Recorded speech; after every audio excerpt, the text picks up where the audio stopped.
Então nós iniciamos aqui também, né, o Cartas de uma Morta, Maria João de Deus, Psicografia do Chico.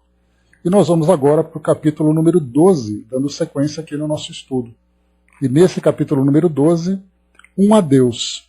Essa é uma parte bem interessante desse livro, porque Maria João de Deus ela deixa então de relatar as histórias ou as experiências que ela vivenciou no plano espiritual e começa agora a conversar com o Chico. Bem interessante, vamos lá. Um adeus. Meu filho, aí estão, nas minhas cartas despretensiosas, as primeiras impressões do meu espírito na vida do além-túmulo. Por mais que me esforçasse, não pude ser fiel nas minhas descrições referentes ao aspecto que formam os ambientes dos desencarnados. Objetos e panoramas que não se coadunam com as coisas conhecidas na Terra, é natural que permaneçam alheios à compreensão do homem, e daí surge a dificuldade para que a alma liberta se manifeste com o objetivo de esclarecer as criaturas terrenas quanto à vida extracarnal.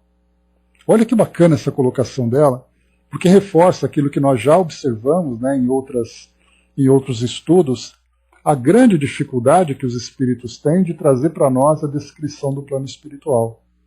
Por faltar referências, objetos e panoramas, como é que nós vamos então descrever um panorama no mundo espiritual, como foi o caso do artigo anterior, do capítulo anterior que nós lemos, quando Maria João de Deus fala que ela se encontrava naquele orbe fluídico, com panoramas paisagens que se estendiam ao infinito. Como nós podemos imaginar isso aqui no nosso mundo material?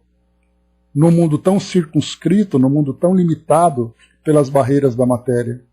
Então, na verdade, ela faz uma pequena citação e releva muito mais, né? Muito mais interessante vermos o modo como ela reage a essas novidades, a esses ambientes, do que a descrição em si. O seu estado de felicidade ou de infelicidade, como nós vimos, por exemplo, né, numa descrição de André Luiz, no começo de Nosso Lar, quando ele se encontrava naquele plano umbralino, ou mesmo Camilo Cândido Botelho relatando Vale dos Suicidas. Então os relatos desses locais, quais são os cenários, qual é o odor, a claridade, a sujeira, tudo isso para nós acaba sendo irrelevante quando o espírito fala sobre o seu estado de ânimo, o seu estado de espírito naquele local. É felicidade? É tormento? É infelicidade? É sofrimento? Qual é exatamente o seu estado? E é isso que importa para nós. Porque os espíritos terão realmente muitas dificuldades. Como é que nós podemos imaginar um Vale dos Suicidas descrito, tentando trazer para nós as imagens comparáveis com o mundo material, sendo que é algo incomparável? Porque por pior que nós encontremos um cenário aqui no nosso mundo, e nós podemos imaginar um cenário de guerra, um cenário de escravidão, um cenário de miséria, de destruição, qualquer tipo de cenário, nada se compara com um ambiente como aquele. Porque nós vamos atravessamos uma barreira onde nós não temos qualquer tipo de referência. E é o que ela coloca para nós. E nesse caso dela, trazendo ainda algo que vai muito além do nosso mundo material, algo muito mais belo, algo muito mais sublime. Então ela, como tantos outros espíritos, trazem uma grande dificuldade para relatar para nós tudo isso. Mas ela continua, vamos lá. Minhas páginas refletem justamente o panorama dos planos da erraticidade no desenrolar da última catástrofe mundial, que enlutou milhares de corações quando se verificou o meu afastamento da vida material. Então a gente lembra, né? Primeira Guerra Mundial, 1914, 1918, ela desencarnou em 1915. E ela trouxe para nós, então, toda aquela estrutura para o acolhimento daqueles espíritos que desencarnaram como combatentes ou como vítimas. Tivemos, inclusive, a oportunidade de ter aqui a presença de muitos irmãos que relataram para nós as suas experiências, né, naquele período. E ela coloca, as páginas, né, podem, aos olhos dos incrédulos, estar repletas de afirmações audaciosas e pouco acessíveis ao entendimento. Mas a morte é soberana e um dia os crentes e os descrentes atravessarão os caminhos da vida errática e hão de se certificar no sentido das coisas espirituais. Ao fim dessa série de minhas elucubrações, dou graças a Jesus por havê-las conseguido e ao caridoso guia que me auxiliou na exposição das ideias, ajudando-me nas deficiências da minha incultura.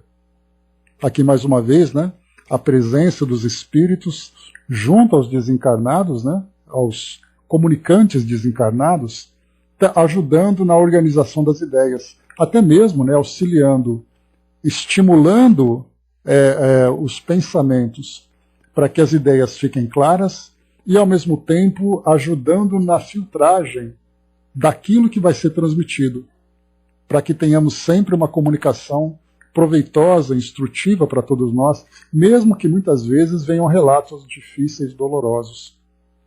Mas a presença desses guias, então, auxiliam e muito nas comunicações, reforçando aquele trabalho da mediunidade que nós estamos desenvolvendo.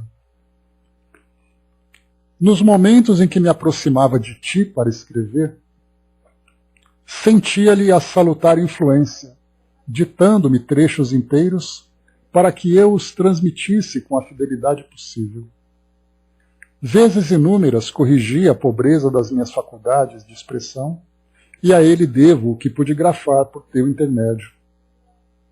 Possivelmente, meu filho, mais tarde prosseguirei escrevendo algo de novo. Contudo, enquanto se calha a minha voz, continua desempenhando a tarefa que te foi confiada, fazendo jus ao salário do bom trabalhador.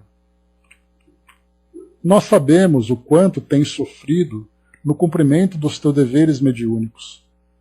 Sacrifícios, dificuldades e provações, inclusive os espinhos aguçados que polvilham as tuas estradas, tudo isso representa o meio de redenção que a magnanimidade do Senhor nos oferece na terra para o nosso resgate espiritual. Suporta, pois, corajosamente e com serenidade cristã, os reveses da sua existência. Olha que ela fala para o Chico, esse é o segundo livro que ele psicografava, lá em 35, para que ele tivesse coragem por causa das dificuldades, sacrifícios e provações. O Chico teve décadas de trabalho depois, trazendo para nós aqueles tantos e tantos livros, realizando aqueles trabalhos enormes, porque o Chico, nessa época, em 35, ele tinha 25 anos de idade. Ele reencarnou em 1910. Em 35, com 25 anos, ele desencarnou com quase 100. Ou seja, então, ele sempre dizia, que era até um discurso bastante conhecido dele, que a mãe dele estava sempre presente junto dele. Não apenas ali naquele início da comunicação, quando ele ainda era uma criança, naqueles 5 anos, quando ela desencarnou, mas sempre nos trabalhos ali se fazendo presente. Isso mostra o merecimento que eles dois tinham de estarem juntos nesse reencontro constante, ou nesses encontros constantes, dando a ele o apoio. Então, não apenas ela, mas Emmanuel e tantos outros espíritos que tinham o papel de instrutores e tinham também o papel de amigos, para dar esse suporte para que ele pudesse fazer aquele trabalho. E aí então a gente fica se perguntando como é que o Chico conseguiu aguentar tanto tempo nesse tipo de trabalho. Agora a gente sabe como, que é através desse suporte. E ela continua. Exerce o teu ministério confiando na providência divina. Seja a tua mediunidade como harpa melodiosa. Porém, no dia em que receberes os favores do mundo, como se estivesses vendendo seus acordes, ela se enferrujará para sempre. O dinheiro e o interesse seriam avinhavres nas tuas cordas. Sê pobre, pensando naquele que não tinha uma pedra onde repousar a cabeça dolorida, e quanto à vaidade, não guardes a sua peçonha no coração. Na sua taça envenenada, muitos têm perdido a existência feliz no plano espiritual, como se estivessem embriagados com um vinho sinistro.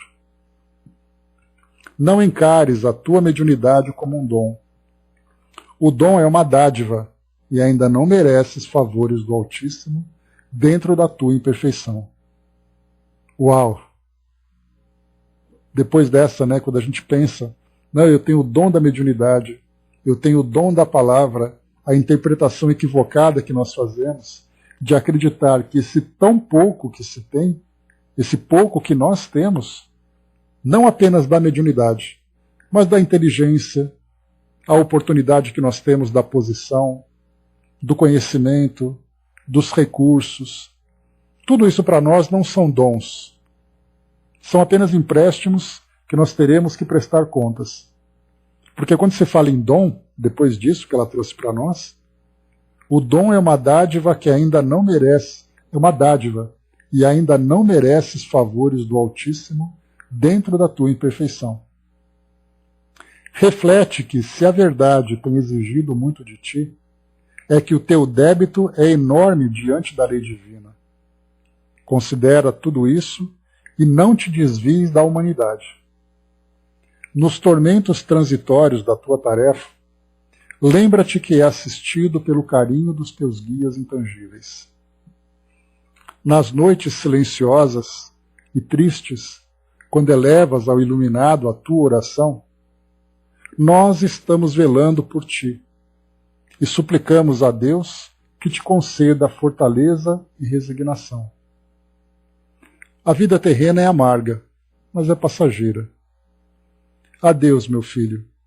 Dentro de todas as hesitações e incertezas do teu viver, recorda-te que tens neste outro mundo, para onde voltarás, uma irmã devotada que se esforça para ter junto dos filhos que deixou na terra o mesmo coração, extravasante de sacrifício e de amor. Então, meus amigos, esse que é, então, essa mensagem que ela traz para nós, aqui, desse capítulo número 12. Deixa eu até pegar aqui o capítulo número 13 para já iniciarmos. Não estava previsto, mas agora fará parte aqui da nossa continuidade. Então ela traz para nós mais esse trecho, né, essa orientação tão importante. Eu tenho certeza que muitos e muitos e muitos médiuns espíritas não têm conhecimento dela. E valeria a pena a gente trazer isso como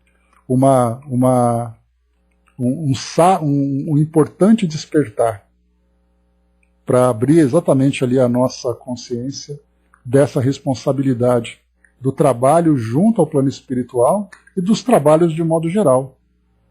Porque nós lembramos, né, que até mesmo aqui fomos orientados pelos nossos amigos, né, até mesmo aquela mediunidade silenciosa, ela é para nós ali recurso de edificação, de construção. E nós precisamos estar muito atentos a todas as oportunidades que nós temos de trabalho, de construção e de crescimento. Então, fechamos aqui também esse nosso capítulo número 12, Adeus, que é a despedida, então, a despedida temporária